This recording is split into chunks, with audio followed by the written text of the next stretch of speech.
Next, we're going to have Paul Dyer talk to us.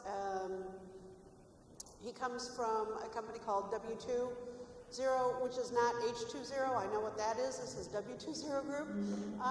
In the mantra of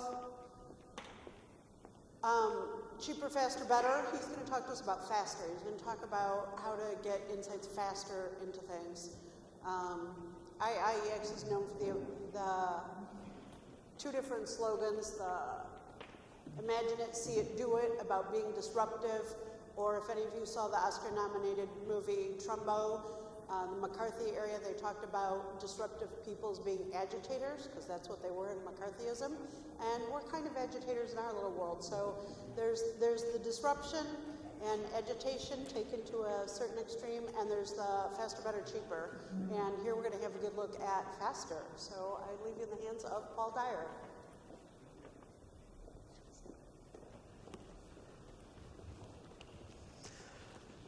All right. As was mentioned, my name is Paul Dyer, and I'm the President of Analytics and Insights at a company called W20 Group. W20 Group is the fastest growing marketing agency in North America. We also have a large presence here in Europe, but this is a developing area for us. So a lot of the examples I'm going to reference today come out of North American headquartered companies that have hired us to do work in Europe. And they're going to focus heavily on the application of social media to marketing research. If I can advance my slides. In the back, if you guys can switch it so I can advance my slides here. I'll just keep dancing in the meantime. There we go. All right, so I've spent the last 10 years or so applying social media-based insights to Fortune 500 companies, which is about as long as you can have been doing that, believe it or not. And it's primarily working with large Fortune 500 companies, and it's led to a lot of important learnings about what you can expect and not expect from the application of social data. We talked about in the beginning, or the introduction rather, referenced how this is really going to be focused on how do you get to insights faster. And that's oftentimes one of the things that people think about when it comes to social media. Although I think in many cases they're thinking about how do you get better at social media because of social data. And that's not really what we're talking about here. We're talking about how do you get to consumer insight, to human insight faster based on the way people are engaging online and the conversations they're having among their peer set. I'm going to reference a couple of these companies here in the examples as we go through and show some real examples of the types of insights they've been able to get to. To start out with, some important kind of context, though, to kind of ground where we're at. The first is in the marketing industry, we've seen tremendous shifts, as you're all aware, not just the kind of large-scale consumer shifts, as were just being talked about on the stage a minute ago, but also shifts in how resources are being allocated. So you saw the logos in the last slide. These are all large companies. They're spending hundreds of millions of dollars in their media, and they're having tectonic shifts in how they're allocated. Convergence across agency partners, convergence across internal teams and how they allocate their resources. The shift to digital has been tremendous in the last 5 years, where a billion-dollar brand used to spend less than 5% of their resources is now spending upwards of 25% of their resources in digital. Convergence, obviously an important part, and then hyper-targeting with programmatic, so that we're now buying media almost like you would buy and trade stocks, whereas in the past we're committing to flights in months at a time. And agility, the ability to be responsive in your marketing. Total shift, where years ago you were spending 6 months on a television commercial. Today, we're turning content around in a matter of hours in some cases. So on the marketing side, there's tremendous changes over the last 5 to 10 years. Many of these are being driven by social media, even though the resources themselves are not being spent there. I don't see a lot of companies spending $100 million in social media, right? But they're moving their resources because of what they're seeing in social media. Social media is a primary driver that's causing them to move resources. So why has marketing research been slow? Because when you look at most marketing research plans, you see the traditional things. You see surveys, you see panels, but you're not seeing a lot of deep social media commitment in marketing research. And it's because of things like questions around, is the data representative? And spam and dirty data and a lack of industry standards. And at the end of the day, we've got this concept of big data and very little direction about how do we find the proverbial needles in those haystacks. So it's slowed down marketing research's adoption of this type of approach. We think that that's all changing now. The companies that we're working with, the marketing research departments are starting to ask, how do I own social media as a data source, as opposed to letting it sit over with the marketing agencies or with the PR team? How do I make it a source of insight? And really it requires you to kind of rethink the research model. If you go back to the very beginning in research design and rethink how does all this work together and how's it meant to get us to insight, you can actually kind of break it into three important components. And the first one really is listening. If we were launching a brand new brand today and needed insight, we'd start by listening to the market. We wouldn't even know what questions to ask. You couldn't even start with a survey. You have to start by listening. So you listen, you observe, and then you can go into asking. And yet, most marketing research plans that I see start with asking questions, right? Whereas with social data, you can start by listening and have far more informed questions when you go into survey. So the point here is simply, marketing research, when it properly adopts listening as a part of the research suite, can have more informed outcomes and get there a lot faster without having to redo any of the actual insights work. And there's different things you can expect. This is an idea, it's called the eye chart, scale of insights. It's actually something we developed in conjunction with Intel's global marketing team. And basically what it's saying is you need a different level of emphasis on your insights work based on the level of spend and the importance of the decision. So if you're trying to answer a really big question, like how do we take over a market? How do we take over the Internet of Things market where everybody is competing? That's a big question. That needs traditional established approaches. That needs broad consumer research. It probably needs some social and digital in there also. If you're just asking how do we get to a faster campaign insight, you can probably just get that right out of social data. And when you put all this together, you should be looking at things like, how does my social listening, what does that tell me? What am I hearing in my call center? How many marketing research people actually have a close relationship with their call center? Because the call center has a knowledge base of all the top questions people are asking about every product in the company. And they get calls every single day from consumers, and yet most marketing researchers that I work with have never asked the question of, well, what's the insight in that data story? You start by listening. What are they saying online? What are they saying when they call us? Then you go into observation. What are they doing on our website? When they come to our website, what are they clicking on? What do they like? What do they download? What do they share? Where are they going? Where are they falling out? Now you can go into asking questions, and you're at the high end of the insight chart here and ready to do something like taking over a market. So I said this was going to focus a lot on social listening, social insights. The first part of that, one of the things that's really held back the social listening industry is a lack of structure. Every time I talk with somebody in marketing research about social data, the first thing that they say is, I don't know how to model that because there's no structure, right? So this example comes from Red Bull, working with their global team. They created a whole new system. They have a consumer insights group, they have a business insights group, and now they have an audience insights group. And the audience insights group is responsible for getting insight out of social data. And so what we found there is it required a lot of emphasis on creating structure in the data so that you could actually apply established quantitative methods to it. Right, so how do you do that? How do you bring structure to this inherently unstructured data? Obviously, you start with the use cases, right? So what are our internal stakeholders asking? What are the use cases for the insights? Yeah, map those out by stakeholder, because otherwise the problem, one of the big problems with social media is that we all have a familiarity with it.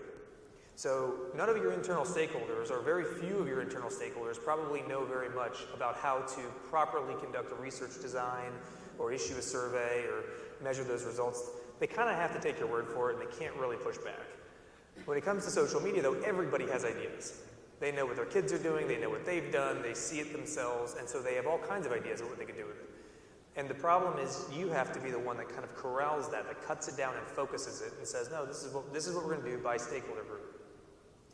Then the next big problem is, if you ask 3 different people today, what was our share of voice online yesterday, you'll get 3 different answers. Even if they're using the same tools, even if they are on the same team and have a largely agreed upon definition, you'll get different answers, right? Why is that? Because they write the queries different. There's so much in big data that they're all, the methodology can very easily get away from. So you have to bring structure to that. You have to say, this is what we're going to listen to and what we're not. And you create that taxonomy. And once you've created the taxonomy, now you actually have a consistent data source coming in, because that consistency is necessary to get the structure you need out of social data. Benchmarking and KPIs. This is something the agency partners will never do, because every month they like to highlight a different data point, right? Last month was about engagement. This month is about raising awareness, because those are the numbers that look like they have the biggest up arrows. So marketing research has to set the benchmarks and the KPIs. Standardizing reporting, pretty straightforward. And that allows you now to say we have structure around social data, so we can do things now like factor analyses, clustering algorithms, hierarchies and decision trees, regressions, the types of quantitative analysis that will get you to a reliable insight from what was historically thought to be unstructured data. So this now also allows us to say we can shortcut some of this. Okay, so we've got our structure in place. Now I promised you at the beginning that this speech was going to be about getting to insights faster. Okay, so structure is important. It's the boring part, but it's important. Once the structure is in place, now how do you shortcut? There's something we call selective listening. And what that means is that rather than listening to the 1 million people that are talking online, we're going to pick just the right people and listen to them. So an example is Verizon is the largest telecom provider in North America. They have over 1 million people a month saying some version of, I hate Verizon, I don't like Verizon, something along those lines. It's not very actionable, but they just know there's a lot of upset people, right? So you got to actually block out all that noise, though, and say, who are we going to listen to? So the first way to think about this is something we call the 1990 rule. The 1990 rule says that in any category, 1% of people are the influencers. 1% of people create the story that matters in any topic area. 9% then share that story to their friends and perpetuate it. And 90% just lurk and learn. They're just there to soak it all up. So this makes it very obvious then, okay, if we want to understand where this market's going, we should listen to the 1%, right? And there's models you can apply that structure and say, who are they? And you can identify them. This is a real example from P&G, looking for beauty influencers. You can identify who they are, what are the channels they use, what creates their influence, who's following them, who else are they influencing. All of this is available in publicly viewable data. So you say, all right, these are the top influencers. We know who they are. Now we pull in everything that they're talking about. So just the influencers, not big data, right? Not millions of posts. We're going to bring in like 1,000 posts or a couple of thousand posts that come from a clearly defined audience. And now we can actually map the relationships between the things they're talking about, right? This is where they're talking about wedding tips. This is where they're talking about hair care, etc. This allows us to say who's influencing which parts of these conversations, right? So you can see maybe there's, in some cases, there's healthcare providers involved, there's beauty influencers, etc., and there's connection points between them, and statistically prove that your top influencers actually drive where the market's going, because the words that the influencers use today that nobody else is using will suddenly appear in everybody else's conversation down the road, and you can actually model it out and show that your 1% are creating the conversations. All right, so that's kind of the first one. The second is, we said we started with that listen, observe, ask framework. So we listen to our influencers. Now we're going to observe our digital audiences. It's a concept called social graphics, which is simply that all of the cues that people are putting out online by what they like, share, follow are actually trackable. They're tracers that tell us what do they care about. If they follow something, if they follow multiple people in a category, it tells us something about them. So this example comes from one of the world's largest wine producers. And the wine producers knew in their segmentation that people who were sports fanatics did not drink wine, they were beer drinkers. But when you actually go online and you look at the people who say that they're wine fanatics, the people who follow wine brands, you find that actually they follow lots of sports teams. They follow sports anchors from the news stations. They follow the athletes themselves. They follow the teams. They're clearly sports fanatics. In fact, 17% of this customer base were sports fanatics. And you can understand a lot about who they are simply by what they say about themselves online. And then you can actually understand in total detail who are the actual teams that they're biggest fans of, and what are the actual examples of the athletes that they're biggest fans of. So we're not guessing. We did all this without asking them a single question. We're just observing their online behavior. right? And then you can say, so we know that they're following pop stars, for example, and we know that everybody's following pop stars. So Taylor Swift is an example. Your wine drinkers follow Taylor Swift, but that's not very unique, right? There's others that are unique when you compare them to a normative data set. Okay? Now this allows you to start asking questions. You can do your traditional funnel-based research, and you can pair it up with your listening. And there's ways of now serving social surveys. So you've got your audience that you've identified online, you've listened to them, you've observed their behaviors, and now you can serve them a survey directly to those exact same people and get a complete picture of who they are as a consumer. Right? That leads to things like optimized media plans and creative ideas and things like that. So here's just a quick, I'm at the bottom of my time here, so I'm going to show you one last example. This is from Red Bull, where Red Bull was saying we wanted to become more relevant to women through our social channels. And so you can pull down all of the things that men versus women are actually liking and say, actually, there's important differences here. And you hand code it, and then you model against it. And you say things like, men like the big action shots. Women like to see the face. They want to meet the actual person, right? And you can actually now model the exact details, the characteristics of the things that people like based on their expressed behaviors online without asking them a single question, and get to very specific creative outcomes. Like you need to take a high quality image at sunset with the product in the picture showing a person's face. And that is specifically going to be the content that's most impactful. I'm out of time, so no questions, but thank you. Oh yeah? You can ask questions? Okay. Any questions? Please. Is there a microphone? We need this microphone.